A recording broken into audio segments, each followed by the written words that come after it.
మరణించిన తరువాత ఆత్మ ఏం చేస్తుంది? మనిషి చనిపోయిన తరువాత 30 సెకండ్ల వరకు మెదడు బతికే ఉంటుంది. తరువాత నెమ్మదిగా శరీరం చచ్చుబడిపోతుంది. తరువాత ఆత్మ శరీరాన్ని వదిలి బయటకు వస్తుంది. అనంతరం తన శరీరాన్ని చూసి బాధపడుతుంది. ఇంతకాలం నేను బంధాలు అనుబంధాల కోసం పరితపించింది ఎందుకేనా అని ఆవేదన చెందుతుంది.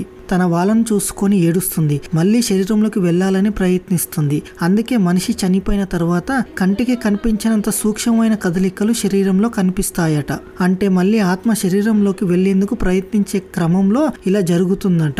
గరుడ పురాణం ప్రకారం, మహాసిద్ధులు చెప్పిన వివరాల ప్రకారం, హిందూ ధర్మ సిద్ధాంతం ప్రకారం మనిషి చనిపోయిన తరువాత సుమారు 13 రోజులు ఆత్మ భూమి మీద ఉంటుంది. ఈ 13 రోజులు మనిషికి తన బంధువులు చేసే కర్మకాండాలు దగ్గరుండి చూసుకుంటుందట. శవం కాలే సమయంలో కూడా ఆత్మ తన శరీరం తల వైపు నిలుచొని ఉంటుందట. కపాలం పగిలిపోయే వరకు అక్కడే ఉంటుంది. ఈ సమయంలో 12 అడుగుల ఎత్తు నుంచి ఇదంతా చూస్తుంది ఆత్మ. ఆ తరువాత తన ఇంట్లో తనకు ఇష్టమైన ప్రదేశంలో మకాం వేసుకొని ఉంటుంది. 13 రోజుల తర్వాత ఆత్మ చేతి బొటనవేలంత సైజుకి మారుతుంది. అనంతరం అతని పాపపుణ్యాల వల్ల దూతలు యమలోకానికి కానీ స్వర్గానికి కానీ తీసుకొని వెళ్తారు.